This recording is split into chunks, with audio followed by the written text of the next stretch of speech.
Manchester City, man. At the moment, they are not making things easy no matter who they play against. Honestly, you look at today's game, Man City 3, Fulham 2. I'm sorry. That result does not paint the actual picture of what we just saw today. I have to start with one guy, right? And he's starting to annoy the hell out of me. Adama Traore. You went through on goal not once, not twice, three times. Three times Adama Traore was through on goal. Goal gaping. Only Ederson to beat. And he's left this game with 0 goals. Genuinely today, right? No exaggeration here. Fulham could have been up 3-0 this game. They could have very easily been up 3-0 this game. You look at those opening exchanges. Again, Adama misses that first one-on-one. Ederson makes himself big. But let's be real. Adama should finish that, man. He gets past Rico Lewis. Only the keeper to beat. Did anybody actually believe, by the way, in their heart of hearts that Adama would score there? The second one, okay, first of all, by the way, Pereira's goal today. Such brilliant play from Raul Jimenez. The back heel is absolutely exquisite, and Pereira makes no mistake putting that one away. That's one of the best goals I've seen so far this season. And Jimenez, by the way, his revival this season, and I would say this season for the most part, because Muniz started the season really well ended the season really well last year. But Jimenez's revival this year has been one of the best stories for me, and it kind of carries on this Fulham redemption arc where every single player that goes there rediscovers the fire in them, whether it's Willian, whether it's Andreas Pereira, whether it's Smith Rowe right now, whether it's Jimenez now. So big up to him in the start that he's had. And then again, 2-0, so now 1-0 up. They should have been 2-0 up, and they should have been 3-0 up because, again, the ball finds its way into Adama Traore in the penalty box. Goal gaping. And for a player with this much ability, right, when it comes to running at defenders, Adama is probably top 1 in the Premier League. Honestly, the pace, the dribbling, the directness, the power, it's absolutely brutal. But the end product is less than 0. Saying it would be 0 is an understatement in my opinion. So poor. And City, they do what they do, right? If you don't punish City, they will inevitably make sure that you feel the wrath. Honestly, you don't punish them, they'll punish you for not punishing them. Kovacic, ball falls to him, deflected shot, goes past Leno. Second goal, again, ball falls out to Kovacic, and he's just in goal scoring form today. 2-1 City. But let's be real, man, and I'm sure Pep will say the same. I haven't seen his post game press conferences. It has to be very concerning seeing how easily City are conceding chances this year. And it's not the first game this has happened. Obviously, the start of the season, even when Rodri is being rested, City have allowed some really, really comical goals to go in this year, whether it was against West Ham, whether it was against Brentford where they went down early, and Brentford should have probably been up 2-0 in that game, whether it was against Ipswich as well too. I noticed it from the very start. I feel like Manchester City this year defensively, I don't know if it's laziness, I don't know if it's carelessness, I don't know now without Rodri now for the rest of the season, whether it's just they're playing way too open, but they look a lot more vulnerable defensively than I have seen them for years, man. Like, this is reminding me of the City team when Pep first took over, where they were super attacking, they scored goals for fun, but particularly in Europe, you could always get at them. And I've thought that the last few years, Pep almost had like this revelation where I'm going to make sure my entire back line is filled with 6-foot+ players. Walker, Akanji, Diaz, Stones, Gvardiol. They're all absolute man mountains. Rodri in front of them. And they really became one of the most clinical defensive teams, not just in the Premier League, but in Europe. They became a team that their defensive identity was almost as strong as their attacking one. And they became incredibly difficult to break down. That's been like that for like the last two seasons, I would say.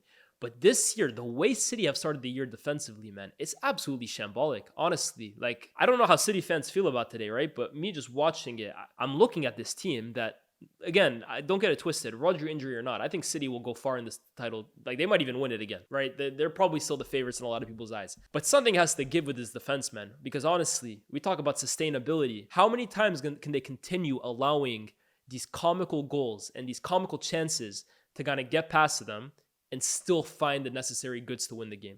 At some point, you're going to get found out. At some point, a team will punish you for them. Even the goal that Muniz scores at the end, where he receives the ball back to goal in the penalty box. He traps it. Nobody's around him. He has the time to turn. Still nobody's closed him down. He puts it top bins. Nobody's closed it down. Stones maybe gets there right at the last second and it goes off his foot and goes in the goal. That's comical defending. Honestly, that's not the defensive showing of a team like Manchester City that we've seen in the last few years. I'm a little concerned for them. I can't lie. I'm a little concerned for them, right? And at the end of the day, City have the benefit of the doubt and they have the credit in the bank that at the end of the day, you can't discount them. That's why for me, when Rodri went down, it's a big blow. But City have the credit in the bank for any fan to say, you know what, they'll be able to live without him. They'll find a way. But I'm not impressed right now with the defensive showings from Manchester City. I think they're way too easy to kind of hit on the break. I think transition, I think they're extremely vulnerable. And I feel like right now the mistakes that they're making are just lazy, clumsy mistakes, man. It's not like I don't think these teams are particularly like carving City open. I feel like it's just careless mistakes from them at this point. And it's not something that I really attribute to these City defenders. Like I said, it's not as if it was João Cancelo or Aymeric Laporte, who at times in the last 2 years or the last 3-4 years, whenever City make a defensive mistake, their fingerprints are usually all over the crime scene. You're talking about like very strong defense-minded players in the likes of Diaz, Akanji, Ake is out for a while now, obviously, Gvardiol, Kyle Walker, who, look, I'm going to give him the benefit of the doubt here because Adama, I think he would beat anybody in a straight sprint. But did we all see the way Adama absolutely skinned Kyle Walker? Again, I know it's Adama, but he's not the first player to do that to Kyle Walker this year, man. Every single cameo I see from this guy gets scarier and scarier. But that's the bad from City. Let's talk about some of the good. Rico Lewis. Okay, could he have done better on the first Adama chance? Absolutely. He probably has to be a little stronger in that situation. But I thought, again, today, played a very, very good game. I thought Foden, first start of the season, I believe, in the Premier League. I believe it's his first start. I thought he looked really, really sharp. Good cameo from him. Bernardo Silva, I thought today was his best performance of the season. I think for the last year, to be honest with you, I think Bernardo has been a little off it at times, but I thought today, again, Bernardo was exceptional. And then Erling Haaland, second game in a row now where he blanks. But again, for me, it's not really the fact that he's blanking. It's the fact he's not really getting chances. I believe, right, for a player like Erling Haaland, if he doesn't finish the game with at least one big chance, that's an issue. But it's not an issue for him. I think it's an issue on the rest of the team. I'm a Man United fan, and I remember in 2012-13, there's a lot of quotes and a lot of players that come out and say this exact same story. But at one point in the campaign, Sir Alex Ferguson basically got Scholes, Giggs, Carrick, Kagawa, Rooney, all these guys together and basically yelled at them saying, this guy Robin Van Persie that we have up front, he is going to score so many chances that you give him. But you have to give him chances. You have to look for him. You have to play that ball in behind. And if you don't, I'm not going to play you because I want to play somebody that does. You have to feed him the ball. Erling Haaland, right? We know what kind of striker he is. He's not the kind of striker that's going to drop deep and beat a man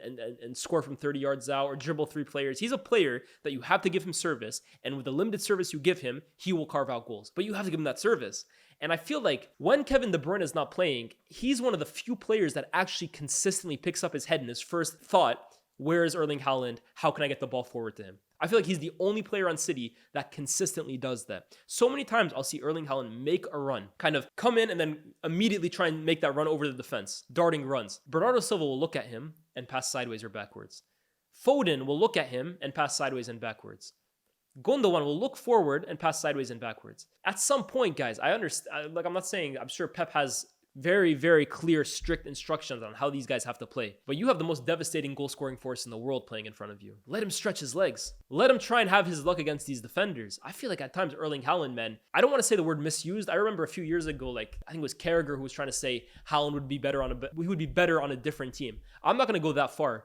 But it does feel at times like Erling Haaland has an element to his game that the Manchester City simply do not allow him to exploit. And it's the fact that in transition, he's an incredible runner. 1v1 in a straight foot race against that powerful and that fast of a guy, the opposition stands no chance. And I get it. Teams against City drop deeper than they would against most teams, right? I get that. But you have to give him a chance at least, man. I feel like in games like this, it's almost like a waste of time. He must be thinking like, damn, bro, I can't wait till the final whistle because I'm just like doing suicides at this point, bro. I'm going up, I'm going down, I'm asking for the ball. It's not coming to me. Personally, if I was a City fan today, I'd be a little frustrated. And I look at their next few fixtures, right? It's pretty decent on paper from what I remember. They got Wolves in the league away. They got Southampton at home. They have Bournemouth away. They have Brighton away. They have Spurs at home. Then they have Liverpool away in December. I think December onwards is where it starts to get a little tricky for Manchester City. But you look at the next few fixtures for City, it's like it's not the worst games in the world to be missing Rodri. I think this is a good period where they can kind of like experiment and find out different solutions. And also pray that Kevin De Bruyne comes back for the big games because I think games like this, you don't need Haaland to score, right? But eventually this guy's going to have to get going again, man. And at this point, Man City, I'm almost afraid that if De Bruyne is not there, none of these guys are going to give Haaland the service he needs. But yeah, man, I look at today's result. I think they got a little fortunate today, man. I do think though, Mateo Kovacic, obviously he's the man of the match today. He grabs the 2 goals, but he's really got a difficult job on his hands, man. Because yes, he came in, especially this season, the way he started the year, really, really good. And I think the idea was he was deputizing for Rodri at one point, but the goal I think eventually was to play both him and Rodri together. And then obviously Gundogan came in. That changed things up. But now Rodri's out for the whole year. Kovacic is going to have a massive, massive part to play for this campaign. And although I think at times this year for City, it's been a bit stop-start for some players, I don't think he's one of them. I think he's actually done so well every single time he's been called upon. I thought he was brilliant the first game of the season against Chelsea. And I think today it's another really, really good performance from Mateo Kovacic. Like there's no one player, probably in world football, that can be a one-for-one replacement for Rodri. But if they're going to do it, I think the solution has to be Kovacic involved in some way, shape, or form. I think Pep shares that same opinion. Obviously, it's been him and Gundogan, with Rico Lewis kind of adding an extra body in there. So, look, there's a lot that needs to improve from City. I think defensively right now, they look extremely lightweight, both in midfield and in defense.